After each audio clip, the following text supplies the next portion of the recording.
Everybody. I'm Alex Kantrowitz. I'm a reporter with BuzzFeed News. And one of the things I'm focusing on is tech and politics, which I think is like one of the most fascinating things taking place in the world right now. The interactions are fascinating. So we're right now in a moment where we're still reeling, the tech platforms are still reeling from election meddling that happened from Russia, and other countries are threatening to do similar things this upcoming cycle.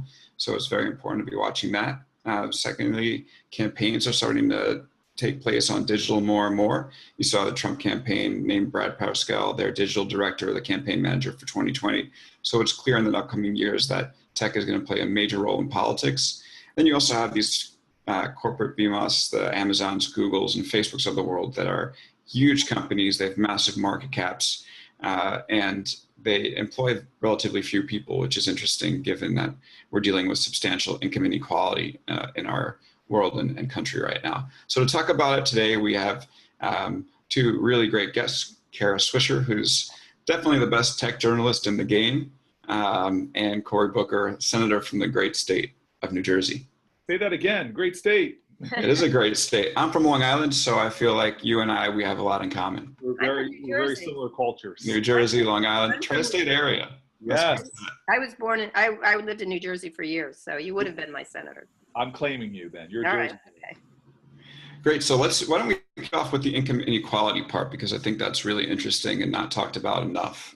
So right before our call, I did some Googling and saw that Facebook has a market cap of $522 billion and about 25,000 employees. Google has a market cap of $763 billion and about 73,000 employees. And Ford has a market cap about a tenth the size of these two or less, $42 billion, and employs 200,000 people.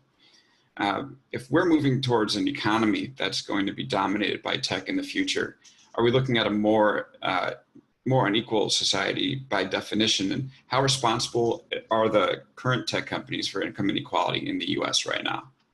So, Cory, you want to start off? I can start off with that one. Go ahead. That's been a big concern of mine. It's something I've been writing and talking about a lot lately. We just did a special on MSNBC about this, which is what's going to happen in the future as really serious technologies really start to become a reality, such as automation, robotics, self-driving, even infrastructure, and what happens to jobs in this area. And I'm not a Luddite by any means, but the fact of the matter is we could face a situation that the government or these companies, or I'm not sure who's responsible, has to think about that's very similar to farming to manufacturing. And so we've got to think really hard on who's responsible for figuring out what happens to jobs if we're trained for the jobs of the future, and what happens when jobs constrict, especially high-paying jobs, not just the lower-level jobs where you have a robot replace someone who's stocking shelves, which are lower-paid jobs, but accountants and lawyers and doctors and things like that. So it's definitely something that someone needs to think about soon. And I guess what I want to do is call out the trends that are not unique to tech, but that are driving this. There was a great article in the New York Times where they compared a janitor that worked for Kodak to a janitor that worked for Apple.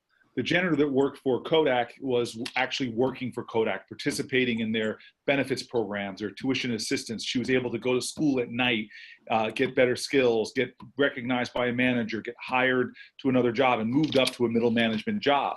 The janitor that works for Apple does not work for Apple.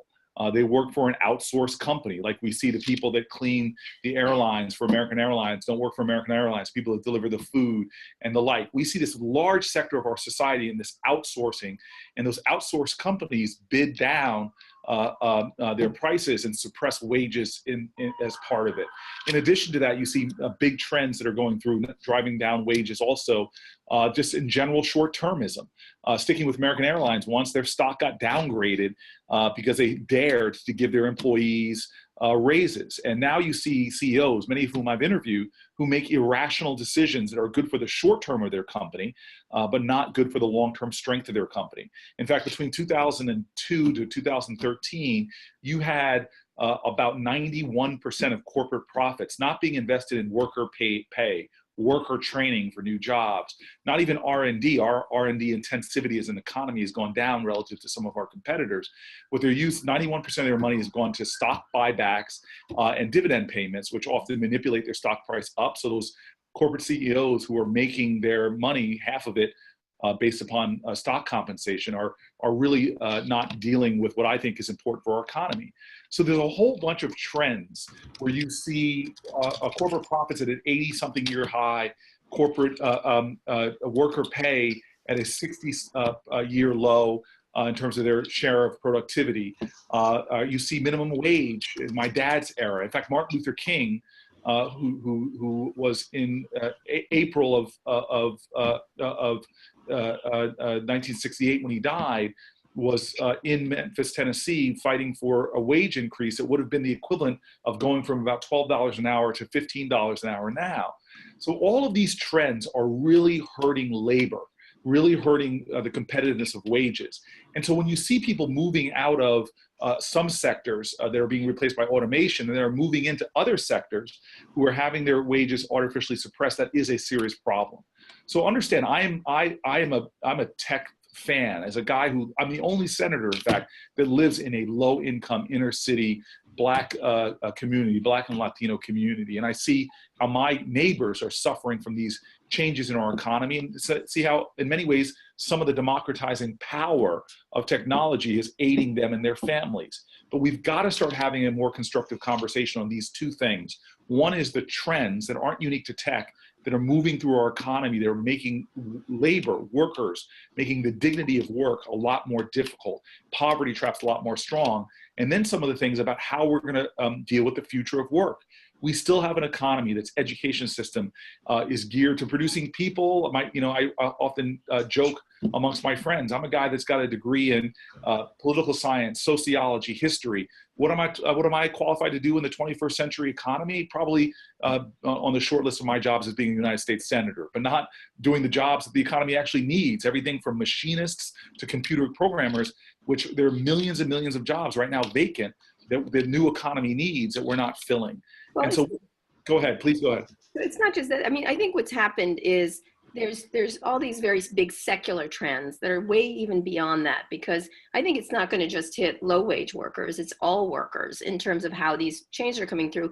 And what we have coming is an economy where you have the top percent and some at the very top who are extraordinarily obscenely wealthy, just like enormous wealth. And they are loving the future. They're leaning into it. They're educating themselves for it. They belong to it. They're guiding it. Then you have the group at the bottom, which is way the education levels. They've been left behind. They've been disappointed by the education system and cheated by the education system that exists in this country. Often opiates are an issue across the whole group. It's an issue, but it's this hopelessness that's at the very bottom of that they're really not prepared for the jobs of the future. And it's hard to figure out how we're going to prepare them. But right in the middle is a lot of people, most Americans, where they know the future is important. They know it's important for their kids. They understand that things have to change and they have to change their skills, but they're also very scared of the future and don't understand where it's going. And I think we really let down this group in the middle by putting in these jobs that are, as you were saying, not just stagnant wages, but they're gig economy jobs. They're not clear where healthcare is linked to them, or if they should be linked to them. And they don't know quite what they need to be trained to do. And I think that's really more the problem, is the group at the top should be pulling this middle group up. And in many ways is ignoring them, just continuing through with their inventions. You know, the people who are creating self-driving cars, for example, I mean, they are just not thinking of the iterations, not just, okay, truck drivers, they're going to be mad about losing their jobs if we have self-driving trucks, but think about parking lots, Walmarts, insurance companies, gas companies, mechanics. It iterates everywhere with these new inventions, which we all welcome for lots of good reasons to have self-driving. At the same time, the implications are so vast that I think it's even bigger than just simply bringing up wages. It's how do we reshape the entire economy in the way it's going, or even know it? And that's the problem. I don't think government understands it. The tech sector isn't thinking about it, or isn't as concerned as they need to be. And so I would agree with a lot of that. I wouldn't make the differentiation as clear between so-called the lower end of the economic ladder and the center. I would say there's a big problem that encompasses it all.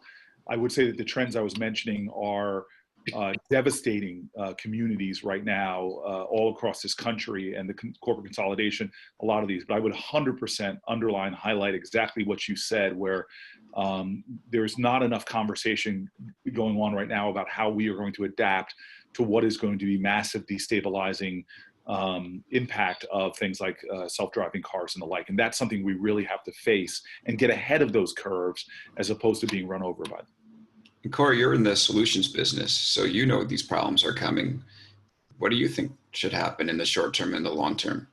You know, it's been a wild thing for me getting involved in in the federal government. You know, so my entire career has been working in Newark, and I can talk a lot about the perspective I had here. But when I came here, I was really surprised at how, you know, there isn't that much of a tech consciousness here, that these conversations, we're not having them as much as we should, that there isn't, you know, you see economies like Germany moving a lot more towards changing their entire education systems or working towards training for the jobs that exist.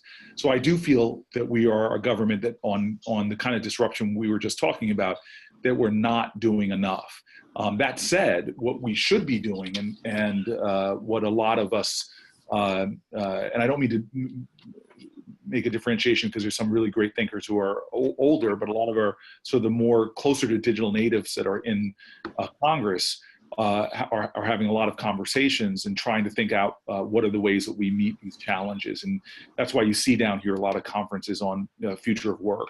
And so for me, there's got to be some way, as was just mentioned, this whole new gig economy. We've got to start thinking about how that's going to be changing the nature of work, and how many more people are going to be employed in those sectors, and what does that mean in terms of benefits and retirement and the like. And we should be starting to rethink what the social safety net is going to look like.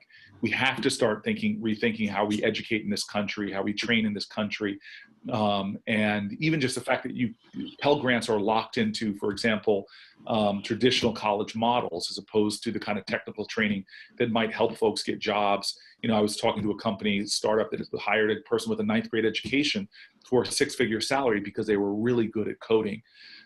So we have to start figuring out what solutions are, but figure out a way to move our government, which right now, I mean, I got down here and just our regulatory regimes are not even thinking about the future, whether it's the next generation nuclear or drones, and not even, I don't even think we're a government that allows for innovation in the same way that we used to generations ago, because we've become sort of sclerotic on on how we deal with tech and innovation.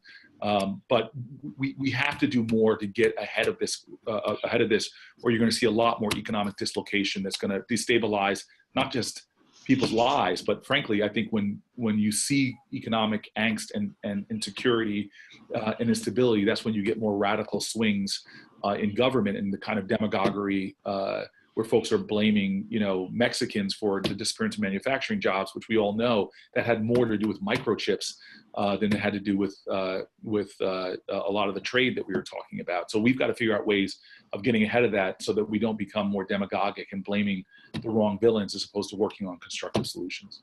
Also, the concept of work and how we think about work. One of the things that's hard to deny is that this future is coming, Alex and Cory. This is coming, this future. Self-driving is coming. It's going to happen. It's like saying cell phones aren't coming, or TV isn't coming, or whatever the technology happens to be. Self-driving is coming. Automation is coming. AI is coming. It is not stopping. And so the one part that's really hard to imagine, and I think people aren't quite getting it quite right, is that any job that can be digitized will be digitized. And to pretend otherwise is, I don't know what it is. You know, like, for example, when you talk about coal miners and putting coal miners back to work, it's a laudable idea. But the fact of the matter is, just a great story in the New York Times. Coal mining is dangerous for people. It kills people. It hurts people. It's better done by robots in some ways. And robots of the future are quite sophisticated in mining and all kinds of different things. I've been to warehouses that are just that work so much better with machines. And you don't want to say that out loud. Nobody wants to say it out loud. But the fact of the matter is, anything that can be digitized, and you can start to get very clear about what jobs are digitizable and which aren't, and which jobs, and I don't want to say they're human jobs, what are the creative jobs or jobs like looking at vocational jobs? That's never talked about. That isn't easily computerized. That isn't easily fixed, like plumbing and being an electrician and all kinds of high-paying jobs that we have to think about how we want to. You can't make people do jobs that you have to give them meaningful jobs where they're not just doing rote work. And I think that's the stuff that we can replace with digital is probably jobs that people aren't good for people necessarily. So we have to be really creative in terms of where to move them. And also what to do in that interim stage. And like, Alex, you know about this. One of the solutions being bandied about is universal basic income, which is, I think, it's a big debate. Some it sounds like communism, and some of it's necessity that we have to pay people not to work, essentially, but giving them this universal basic income so people can survive. And when you talk about these issues, Robert Reich just gave an interview at a New York Times AI conference where he said, you're either going to be paying in some way people in this economy where there's this transition happening, or you're going to pay to bulletproof your Tesla to rich people. We'll get in a position like Brazil or some other countries where you're going to have the very rich paying a lot of money to protect themselves, and the have-nots, it's going to create a terrible political dynamic in our country, and not just a political dynamic, a social dynamics. It's very volatile. And I really appreciate you saying that. So, which comes back to sort of where I started with this. If we don't start figuring out a way to create a country where work has dignity, and I can give you just examples. Look, the hospitality industry is going to, or the restaurant industry is going to be a significant part. But, in my community, I've got, one of my friends, Natasha Laurel, she works at the IHOP, and she lives on food stamps. She has to use public housing. When her child is sick, who has asthma, the hospital is literally right across the street, but she has to go through this huge stress of figuring out whether she has to stay at work to get a paycheck or leave and lose her paycheck, but still try to provide food for her family. So we've gone from a nation where my dad's era, a minimum wage job, what could keep you above the poverty line, where you had an economy that had a lot more social mobility in it than we have now, to an economy where we're squeezing more and more, like the example I was giving with outsourcing, where people are having jobs, but they're just not paying. The poverty trap is getting a lot deeper. And so some of these larger conversations, which are going to become more real as we see the kind of displacement, we've got to figure out a way that everybody has an avenue towards work with dignity. And dignity essentially all has to mean economic security and opportunity for advancement. There's also a geographic inequality component to it. It's not, inequality spread across the US. There's the cities that are doing well, and then outside the cities, there doesn't seem to be much opportunity. And I think you kind of saw that in the 2016 election, where the Democrats' message was almost, things are going well, keep it on the same course. We have some fixes to make. And the Republicans' message from Trump was, you're being left behind. The Democrats have been in power for a long time, and the system isn't working for you, so vote for me. So one question I have about, it'd be healthy for the whole country, not necessarily one party or the other, if there was if economic opportunity was spread, not just in the cities, but everywhere else. So I wonder, let's start with you, Kara. Do you think that these tech entrepreneurs, like there's just a story about them all riding a bus outside of San Francisco? There's a lot of stories. That's the latest, right? Yeah. Do you think they can back up their talk, and actually start providing economic opportunity outside of a few cities? Or do you think that tech is going to be something that's going to be, located in the cities, and everybody else is going to kind of figure out what the scraps are in the economy? Well, I hate to sound like a Terminator movie, but when a bunch of rich people get on a bus and visit the poor and common people, it feels really elitist to me. Every time I read one of those, I just cringe, because it feels like, oh, it's nice here in Ohio. Look, there's normal people. They have good coffee. It's so insult. Of course they have good coffee. Of course there's great things across this country. And so I just, it creates this elite versus real people. It's kind of this strange dichotomy. And I think it has been pushed. I think one of the problems in the election, and I'm not Cory can talk about the political aspect of this, but I think one of the things the Democrats didn't do is they allowed Trump and the Republicans to talk about fear, which it is scary. But by the way, it is scary. So talking about fear works, but never talking about what the opportunities could be elsewhere. I'm not sure you're going to create this idea of creating Silicon Valleys here and there and everywhere else. But the fact of the matter is these technologies can promote work anywhere. The talent is anywhere in the world, not just here in this country, but anywhere in the world. And so you don't have to necessarily move to go somewhere. And that's really what I'm more interested in, is how can you get jobs there that you can do remotely with all these amazing technologies that we have and more to come, and be able to find talent. I'll finish by saying, I always think, I have this idea in my head that there's a little girl, and then there's the whole gender, those whole issues around that. But there's a little girl, I don't know, in Afghanistan or Tennessee or somewhere, who has the cure for cancer, who in her head, but she's not going to have the opportunity to do it. And the opportunity is what we need to push, and not make it geographical. It doesn't have to be geographical. It doesn't have to be analog. Silicon Valley elites don't have to travel to Kansas to look for in desperate search for a vegan donut, so they can be happy. I guess I don't happen to like a vegan donut, but it's a concept of that there's this little girl there, and if we can figure out a way to get opportunity to all these places using the technologies, that would be ideal to me. That you don't have to move, you don't have to be displaced, you don't have to have a cities versus rural. It makes no sense given the technologies we have at our disposal even now. Cory, do you think? Let me just lead into. Oh, go ahead. I was just going to say, Kara's on point in so many ways. Genius is equally distributed.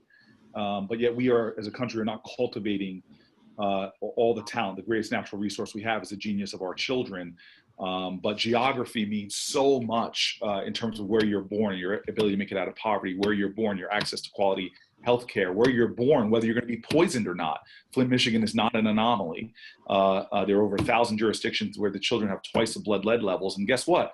They happen to be in poor communities, often communities of color. And how can we be wasting all of this genius that's spread all around? And to your specific question, again, I don't want to make tech the villain in all of the kind of things that are going on in our economy, which tech is just a part of that larger story. So the massive corporate consolidation that has been going on, where there used to be a regional business that all of a sudden has been conglomerated into a large national one that's based in one of the coasts, has really devastated those small towns, because suddenly those corporate headquarters are not in that Midwestern town anymore.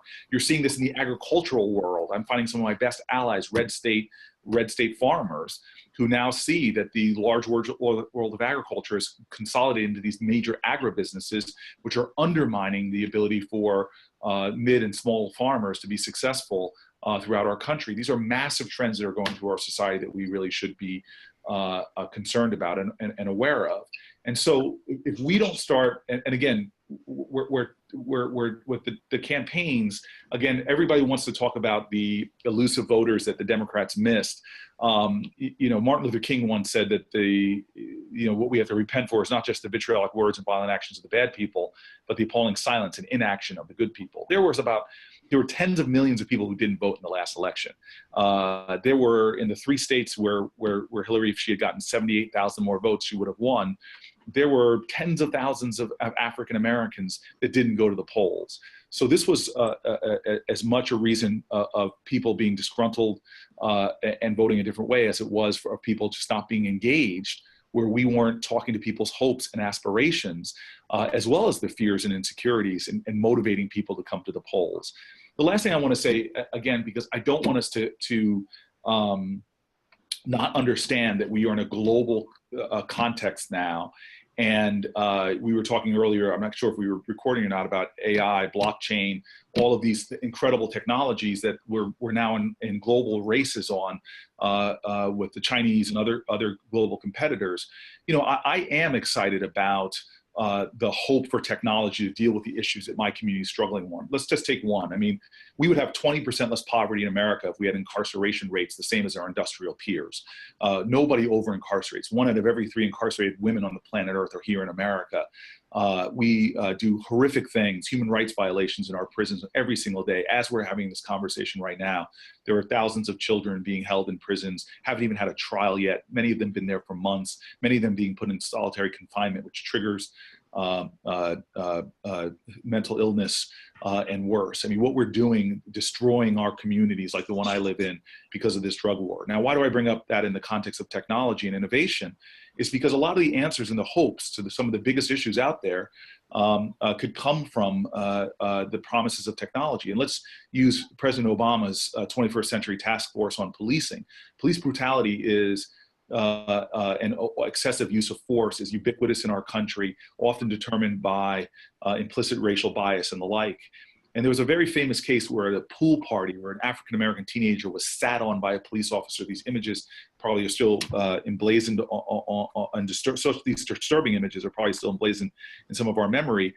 And what the Obama administration's partnering with tech innovators found out that for police officers, there's a lot of predictive analytics you can use to better detect which police officers will do events like that are egregious, or will snap and do things to violate people's rights. And one of the things they found when they looked at these officers that have these extreme moments of severe human rights violations is they found out that officers who have more than one suicide call in a month, as a guy who worked on a suicide crisis hotline in college, it's a very emotionally wearing experience to go through a suicide. They found out that was a profound predictive piece of data to when an officer might have something happen. And so having systems like that better pull people in for training, give people the kind of psychological support, can actually help us lessen a lot of the issues that are undermining communities like the one I live in. So I know we're having a conversation on urgent issues that we need to address about technology, but for a guy who every single day that I'm home in Newark, I see issues that just like I see here in Washington that could be addressed by more technology, more innovation that could allow for the genius in my community to have a better shot at manifesting. And then the last thing I'll say, again, I'm a practical problem solver. You know, a lot of the problems with our poor communities, be they poor rural or poor urban, a lot of our problems with Silicon Valley and VCs is they're just not investing in communities like mine. They're not investing in women. They're not investing in people of color. And so there are a lot of things I'm thinking about. In fact, one of the best pieces of legislation I've gotten passed of recent, unfortunately, was attached to one of the worst tax bills of my lifetime, but was something that's going to drive a lot of investment into poor communities, so that you take the poorest census tracts in our country, and we now allow folks to roll over their capital gains obligations if they're willing to invest in these developing communities, these emerging domestic markets. And I just believe if we find ways to let people see where the talent is that we're wasting or not cultivating and drive more opportunity there, we need to start thinking of public policy ways to revive these communities. And it's actually working in Newark as we drive a lot more capital into our community and see those benefits happen, not just in San Francisco or Seattle, but also cities like Newark and Detroit, Cleveland, and the like. And this stuff will all matter a lot as we go into the next campaign cycle. So maybe we can start talking a little bit about what happens when people are campaigning via tech. So as we mentioned at the top, Brad Parscale, the digital director of Trump's 2016 campaign, is going to manage his 2020 campaign, or at least he's scheduled to. You know, that appointment, and obviously a lot of the talk lately has made it clear that digital is going to be the main, one of the main ways, if not the main way, that these campaigns, play out in the future. So, Kara, you've watched this happen from the start. You were at the Washington Post, so digital and tech, from the very beginning. Do you think that it's a good or a bad thing that so much politics is happening on the platforms right now? I don't know if it's a good or bad thing. It's a thing. It's like going from radio to television. There's no denying it that, the expression is, why do you rob banks? It's where the money is. Why do you advertise on Facebook? It's because that's where the people are. And that's where people get messages and understand them. And not just Facebook, but Twitter and Google and YouTube and everything else. And so what's happened is they've designed these platforms in ways that are easy to hack. And not just hack, but to use legitimately to hack. And I think that's one of the big issues, that the Russians, it's pretty undeniable now that they've run rampant using these systems. It's not just pretty, it's undeniable that they use these systems. They're almost not even hiding it in terms of being able to, I would say abuse them, but they're using them in the ways that they've been built. So abuse is really not what's happening. What they've done is hacked elections by putting all kinds of false news on there. They've created disgruntlement. They've created all kinds of confusion. And these systems, and for anyone that uses them, are designed for that. They're designed for sharing pictures of your cats, but they're also very good as persuaders. And so I think what we have to figure out is, again, who's responsible? Is it the government who knew about these things, or who now has some knowledge, or maybe isn't even acting? There's tons of money the State Department should be using to combat this. Is it citizens who should be more educated about these platforms and realize that not everything they read is going to be factual necessarily, and be more educated about news and be more educated about politics and things like that? Or is it these tech companies who hold the keys to these platforms? Should they be making reforms on these, or changes to these platforms, and or having more transparency so it's very clear who's using them for ill intent? Because right now we have a system, and I'm not sure what's going to happen in the next election, where malevolent players can use these platforms in ways they were not intended to be built. And I'm not sure. I mean, I would probably say the tech platforms have the most responsibility here, because they're the ones that have made the most money on it. They're the ones that have built these systems. They're the ones whose managers have become wealthy through the creation of these companies. And they have to have the responsibility that they just don't seem to want to take. I think I've tried to get Facebook executives to say they're a media company about 912 times. And I had the CEO of YouTube on stage, and she said, I think you remember, Alice, we're a technology company that happens to make media, or something. It was some like astonishing. I see why she's coming from there, but they're media companies. They're not media companies of the old days. But they're media companies nonetheless. And so how do we regulate them? How do we figure out what they should do? How should they regulate themselves? Are all critically important questions. And I just don't know, again, who's going to bring the hammer down. It's the Russian hammer, actually. It's, who's going to bring the actual hammer down to figure out how to make these, how to protect free speech, and how to protect what these platforms are made from and made for, which is the people trading information, and also for them not to be so badly abused that they become propaganda vehicles for whoever, and not just the Russians, but whoever wants to create havoc and create problems or make money, or what, it's being used by bad Bitcoin people to cheat people. So they've got to have they've got to realize what they've built and really take responsibility for it. I see that happen more and more. I think you agree, they've now gotten the message, but the question is, what can they actually do now to make it work better? I don't know. I'm not sure I'm not sure. I don't know about the next election cycle, if they've got the things in place to at least abrogate some of the damages. Cory, what do you think they could do? Well, first of all, I think that, I don't think we're at the point in this country where we recognize the extent. Still, we don't really kind of get the threat that's there right now for people that are actively working still to this day. I mean, my team just tried to trace hundreds of bots about where they were coming from attacking us, and clearly suspicious origins. And I mean, there's a lot of work going on by foreign nationals to undermine our democracy. And we're not alone in this. When I was over in Eastern Europe, they couldn't understand why we are not on, DEFCON 3 or 4 at this point, because the hybrid war of the Russians, just beginning with the Russians, frankly, is outrageous. And the fact that this country doesn't get this, and that our tech companies, and I say this with a bit of understatement, were slow to even take responsibility or admit that there was a problem. So we've got the Wild Wild West on these platforms right now. It was malpractice for the Democrats in the last campaign to so invest in these platforms. They're very powerful platforms. The business models don't always inure to trying to clean a lot of this mess up. I mean, I'm Twitter, which is one of my favorite platforms. I've been using it to do really creative things since I was mayor. But they're a platform that has lots and lots of fake accounts and needs to be a lot more aggressive in policing themselves. And I believe that Congress needs to act in the same way we act on rules for going on TV. There needs to be rules of the game for keeping foreign interference off of these platforms, ways to create more transparency, ways to create more accountability, because we're only at the foothills. I mean, people have no idea what's coming as AI as we get more and more advanced in machine learning, and how they're going to be able to, the seeming authenticity of what bots, or what I should say. Manipulation of video, manipulation of audio, manipulation of everything.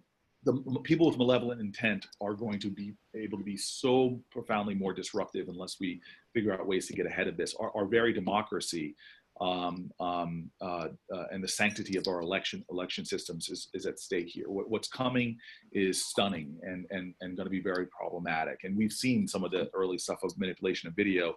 One that got around a lot was just taking Obama and changing the way some of the things he was saying. What's coming is going to be stunning to folks, and really is a major threat to our democracy. So again, these platforms have a responsibility. They are media platforms. They should have a lot of the same kind of regulatory framework that that advertising and spending on other media platforms does. But that's just the beginning of the things that I think we're going to need to do to get ahead of it. And speaking as a Democrat, I'm happy to see finally, and I saw more of it in Alabama, and I'm seeing more of it as I'm preparing. And in my trips out to Silicon Valley, I'm seeing more of leadership out there understand, and I'm not talking about the big platforms necessarily, I'm talking about other leaders who are beginning to understand that this is going to be the battlefield, and folks have got to get a lot better at engaging on these platforms. So I'm very worried. I'm on DEFCON 4, and I can't understand how. Well, I can understand a lot of it stemming from the lack of lack of leadership from the White House right now on these issues. But a lot of our fundamental institutions, which the Russians plainly want to do to us, make us lose faith in ideals of truth, make us lose faith in government institutions, make us lose faith in the press and the media. They're shaking the very fundamental pillars of our democracy and making us lose faith in the electoral process. We have got to respond as a nation, and we're just not doing it. And we don't understand that this is not a partisan issue. This is an American issue. And this is, in fact, one of my Republican colleagues in a hearing called this akin to a Pearl Harbor attack. And many people thought that was hyperbole, but it's just not. This is a very serious attack on our democracy. The thing is, what's interesting is I was just talking to some people at the White House. Some of them are very concerned about that. They don't have any science advisors in the White House. I mean, technology advisors or anything like that in the White House. That's a really problematic issue. But one of them asked me, I had lunch with them, and they said, Kara, how can we get Silicon Valley people to come here and work for the government the way Obama did? And I'm like, they're not coming. There's no way they're coming if you have no, you know, I urge the White House to just fill those positions, at least like hire 2 people or someone with some credibility, because you're not going to get them to come and help fix things. And these people have an ability to do that. If they feel like you don't intend to. That's number one. That White House has to do that and should do it. It's for the good of our entire country to have smart technical people working in every aspect of government and making it attractive for them to come, because they can work at Google or Facebook or whatever Bitcoin startup there is any day of the week and make a lot more money. Secondly, let's just stop pretending social media has not become weaponized in every single way. It's weaponized. So how do we, and it's not just, it's with bullying, it's with all kinds of, like in all kinds of things. So what can we do to abrogate that weaponization? What can we do to say, all right, it's been used for this. What can we do to assuage the problem? Because it's not like people are going to stop using it. That's the issue. It's beyond the addiction issues. People like it. It works really well. People like using technology. They like their cell phones. They like all the benefits it brings.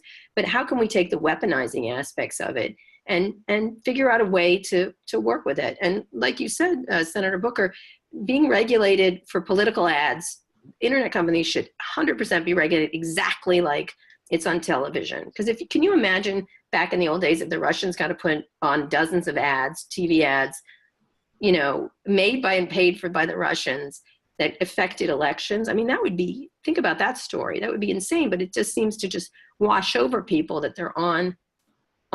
They're on social media platforms, largely Facebook, but also on Twitter. I think most people realize Twitter is a little more of a cesspool than, you know what I mean, that they don't believe quite everything on Twitter, and it has the anonymous aspect of it. Because these things are like enormously powerful. I mean, I know you're not a Republican, but Donald Trump uses Twitter real well. He's really quite good at it. He's one of the best tweeters around. You may not listen, I can't stand most of the tweets, but the fact of the matter is he understands the uses of it, and they're very, very effective for him. However you think of how he uses it, there's good. That's not a good use for it, but there's ways that we're going to keep using these mediums, and more people are going to keep using them. And the question is, should there be guardrails around it, and who should put those guardrails in place, and who's qualified to do those, to create those guardrails? Because we all like the technology. It's just the abuses are taking over the assets of them. Yeah, I want to ask a follow-up on that, because I just wrote a story looking at what's coming Facebook's way in 2018. And the thing that stuck out to me, what's going to happen with the midterms, is the fact that the federal government seems to be dropping the ball. The NSA hasn't gotten a directive to counter the Russian cyber attacks. The State Department isn't spending the money. And then, to me, most surprisingly, is I found there's a number of politicians that are using the platforms in the weaponized way, which is they've created their own news sites that have very little disclosure and are using them to go viral on Facebook with headlines such as, like, the New York Times continues to be communism's best salesperson. So, Cory, what's it going to take for the federal government to get its act together, and what do you think the time horizon is for something like that? Well, I mean, it's amazing to me you're saying this. I call it the dark arts, that you're now seeing a lot more folks go to the dark side of the force and try to do what, again, I think is some of the more despicable things that are being done in this area. And so that's why I'm even more worried in some ways about what we're going to be seeing in 2018 and 2020, as long as this remains the Wild Wild West. And you already went through it. I mean, we allocated money to the State Department to deal with this. They have no plan, no strategy, and no action. We do not see White House leadership in this whatsoever. In fact, what the White House seems to be doing is undermining our intelligence agencies, at least undermining their challenging their integrity when they're talking about what the nature of the problem is. So this is just the tip of the iceberg of the larger digital battles that are going to be going on. Remember, none of the countries in the planet Earth can match us tank for tank, warship for warship. But this is a whole new area, the world of cyber warfare, the world of hybrid wars that is going on. And other folks are out there trying to race with AI, mastering issues around blockchain to try to get a leg up on us and their ability to win in this space. So I just really think that this is the two things, dynamics. One is that we just need proactive leadership. And then two, I think we might get a lot of this, what I call reactive leadership, because 2016 was bad and the Democrats may have been the ones to take the most hits for it. But it's going to get worse. We're going to see challenges in 2018. And perhaps it's going to end up us not being proactive and not having the leader perhaps in the White House, but we're going to have to end up being reactive, because it's just going to hurt America as a whole. This is not a partisan issue. Well, the only problem is y'all can't even agree on lunch, it seems, in Washington. You know what I mean? Like, honestly, I feel it not just that, but like on the Dreamers, any of these things. By the way, not doing the Dreamers is saying to the rest of the world, we don't like innovative people in this country, like that, which is how Silicon Valley was built. When I think about a lot of this is how are you going to solve it? You have, you know, Sergey Brin of Google, immigrant, Elon Musk of Tesla, immigrant, Satya Nadella, head of Microsoft, immigrant, Sundar Pichai, head of Google, immigrant. It goes on and on and on, like that, how important immigration and these kind of people are to bring into our country. And so it's not just on the cyber stuff, which the cyber attacks, which are disturbing in the extreme, is like, how do you know, the Democrats saying the Republicans won't work with us.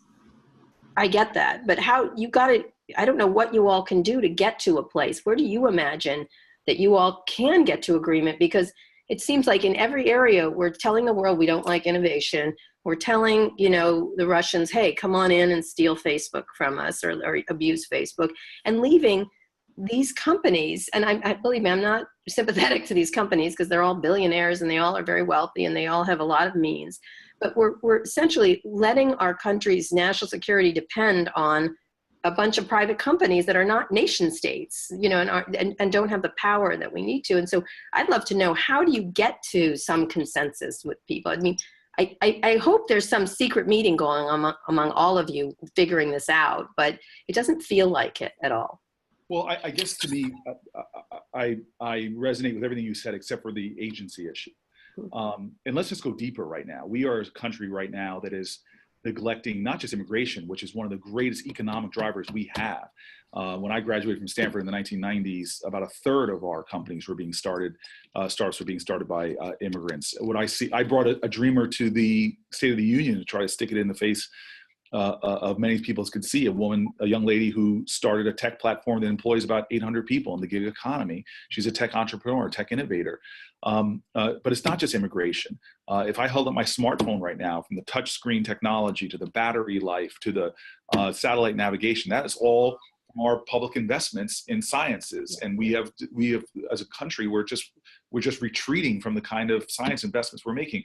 When we talked about the cancer moonshot, and we were like, we're going to give, I felt like it was that old Mike Myers movie, $1 million. Meanwhile, China's over there saying, yeah, fine, sure, you guys do that. We're going to measure our investments in the billions of dollars because we're going to get ahead of you on biotech, green tech, AI, and the like. We used to be the lead. Robotics. We used to be the lead science innovators on the planet. So everything we did to get to this point right now, immigration, research and development, lowering the cost of education, removing barriers to getting higher education. In Germany, about 4% of median income to go to college. Canada, about 7%. Here, 52% of median income to go to college. All the things that we used to be number one. In fact, the World Economic Forum keeps indices of competitiveness of economies. We used to be the top in my parents' generation in every single indice. Now many of them we've fallen out of the top 10. And by the way, these things poll off the charts. Dreamers poll, guns, climate change, all the things that poll upwards of 80% or more, especially among millennials, either Republican or Democrat.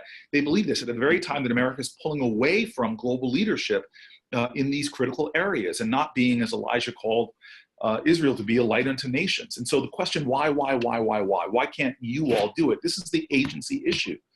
If millennials voted in midterm elections, they vote around 19-20%. This is the population that cares most about net neutrality, most about a lot of climate change. But when it comes to participating in this democracy, they're voting about 20%. If they just voted the same level, if double that level, 40%, I don't even need the majority. Congress would change in the next election overnight to a whole bunch of 435, or including us, 535 people that support these issues. And so it's, in many ways, we get the government we deserve. We're allowing small percentages of our population, because of our inaction within our democracy, because of our lack of getting out there and taking back control. We're luxuriating in this democracy that was really, we're dealing with the benefits that were earned by 2 generations ago. And as opposed to understanding that we have to keep working to address these issues. And so that's my frustration, is this midterm election, we could change the House, change the Senate with ease if we just saw different groups from millennials to African Americans to whether jump up 10-20% in voting. Congress would change overnight to people whose first thing on their agenda would be net neutrality. The first thing on their agenda would be dealing with the minimum wage, and a lot of things that are making a lot of people hurt. So I agree it's us, but I've done everything from sit-ins, filibusters. I can tell you the things I've done. Cooperating with reasonable, do you feel like there's no reasonableness? Because, you can look at it, to paraphrase Sally Fields, the way people feel about Silicon Valley, they hate us, they really hate us. They feel the same way about politicians. They hate us, they really hate us. Do they deserve our, I'm not at Silicon Valley, I'm a reporter who covers Silicon Valley, but do we deserve their vote even? Because why would they vote for us? Because it creates creating even more polarized situation. I mean, is there no ability to bring, look, I'm a political neophyte, but it seems to me there are probably reasonable people on either side that can come, or is that just impossible now? Is it just? No, first of all, a lot, I'm a junior senator who's passed a lot of legislation. I just told you about a piece I did with Tim Scott from South Carolina, a staunch Republican, part of the Big Ball Black Man Caucus, the two of us. But the reality is things do get done, but I miss my country. That used to be able to point to the moon, not as a dream, but as a destination. And we would organize society around that, partly competing with the Soviets, partly trying to advance human innovation. We were a society that could do big things. We're going to deal with poverty. We're going to deal with science education. We used to be able to do big things. Now, as you said, we can't even deal with a million kids that are here that are a net boon to our economy. And we want to kick them out. And a lot of that is very small percentages of the American population that are able to control our politics because they participate. 84% of gun owners believe in universal background checks. It's the majority. But the reason why you have politicians that are afraid of them and won't move is because the activism in the Second Amendment community, in the NRA, is beating out the activism of the rest of us that wants to see mass shootings stop. And this is why injustice is persistent. Look, do you think racism and bigotry in the 1940s, 50s, there were people being lynched at rates that were unbelievable. It wasn't until creative people in the 1960s that could put on the front page of newspapers all around the planet Earth, Bull Connor and dogs, exposing that bigotry, that suddenly comfortable people got enough upset that they went out and changed America. Every change that we brag about in our country, the suffrage movement, the workers' rights movement, the civil rights movement, there was not a bunch of people. Strom Thurmond did not sit down in Washington one day and say, I think those Negro people should get their rights. It was American people suddenly saying, enough is enough, I'm going to demand the change, and they helped to force the change. We're at that moment right now where half the issues we talked about are so vital to the next 20 years, from technology and innovation's impact to the security, economic security folks, and immigration issues. All these things would change overnight if the majority of Americans were engaging in our electoral system, and the majority of us are not. And that's why I'm excited about what I'm seeing right now, from the millions who marched in the Women's March to the millions I expect to be marching on the 24th of March. Finally, it seems like we're starting to wake up to the fact that, hey, wait a minute. If we just sit on the sidelines and treat this democracy like a spectator sport, bad things are going to continue to happen. But if we get off the sidelines and get into the game, we can actually shape the future of this country. So there's a lot of us. I'm not, people want to say that I'm maybe on the left of the political spectrum. I'm in the middle. I may seem like a progressive and consider myself a progressive, but I know why I'm in the middle is because the majority of America agrees with me on my issues. But yet in the political context, which has been hijacked by small margins of our country. And by the way, if those Republicans, when primary became a verb, and you started seeing right-wing Republicans getting beat by going further on their right because a small group of partisan primary Republican voters were beating them. I mean, that's what's pulling us all the way over to the irrational side and making us have this amnesia and not doing the kind of things that grew the largest middle-class growth on the planet Earth ever. Now, China, India are beating us, but in the 60s and 70s, as we relaxed rules, let more people into the game, and did a lot of things on education, innovation, immigration, all of these things that helped build out America, we've got to get back to being able to do those things. So I actually am very hopeful. This has been the most hopeful year I've ever seen, because everything that Donald Trump has done, that to me I found discouraging. The Muslim ban, discouraging. Well, the next day, I'm out at Dulles Airport and I see probably 1,000 people clogging the lobby area, cheering Muslim families. Many of them weren't even American citizens. I saw guys in yarmulkes and sitsas cheering the Muslims coming off planes. That's the America that I know. And that's the America we need now urgently, because the future, as you said so eloquently earlier, the future is coming whether we like it or not. Automated cars, AI, all this stuff is coming. But I believe that it's the American public that has to start getting activated so we can get ahead of the future and ride the wave, as opposed to being hit like a tsunami that has a devastating impact, where we see more radicalism, more demagoguery come into our system. So the future is now, by the way, is just probably a Tesla ad that I saw. So Right. It's not me being eloquent. Gosh, you sound like a presidential candidate. Like you sound like some of these. But if you, not if you were president, but in running, one of the things that I think if you were using these social media platforms in running, what are the good things about it for politics? Like, you're a politician. What do you, we do dump on tech right now, and they honestly deserve most of the dumping, I think, pretty much. But what do you think is important? Do you think breaking up tech isn't, this is a tech audience, obviously, but we're talking about tech issues. How do you think about going into elections as politicians? Because you can use these for unification. These tools, these tech tools, are very unifying. They can be unifying. I think we can all agree the guy in The Bachelor is a jerk today. Everyone in the country can all agree on that. You didn't watch The Bachelor, but he's a jerk. But nonetheless, that was in full agreement on the internet. Okay.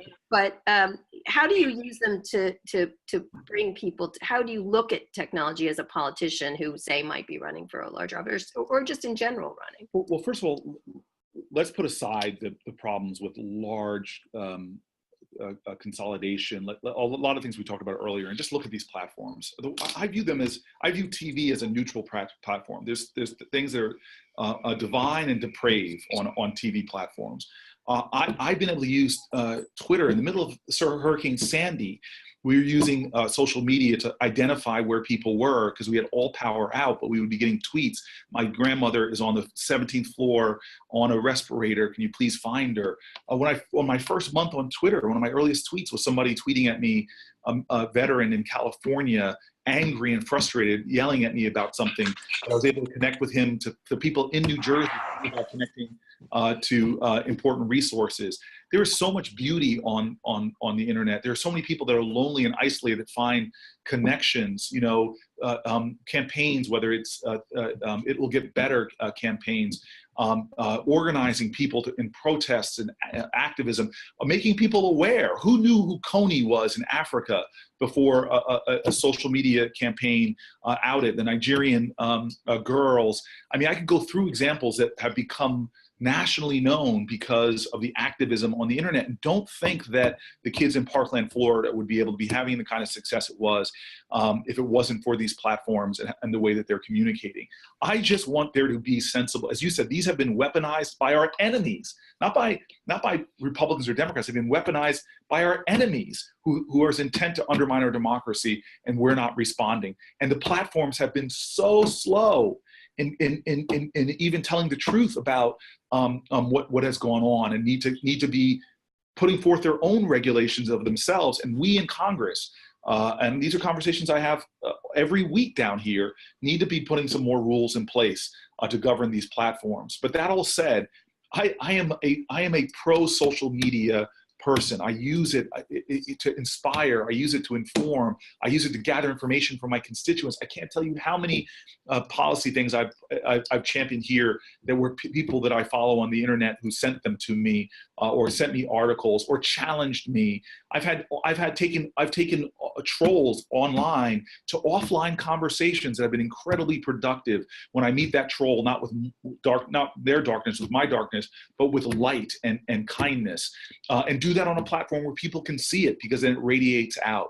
So I'm hopeful for the future of social media if we take responsibility and own up to the problems, the deficiencies, the failures that we've seen, and definitely defend ourselves and our democracy, democracy is a very fragile thing, and to have a frontal attack like we have right now and not be responding, to have a president that's not responding, to me, is a betrayal of the oath that he swore.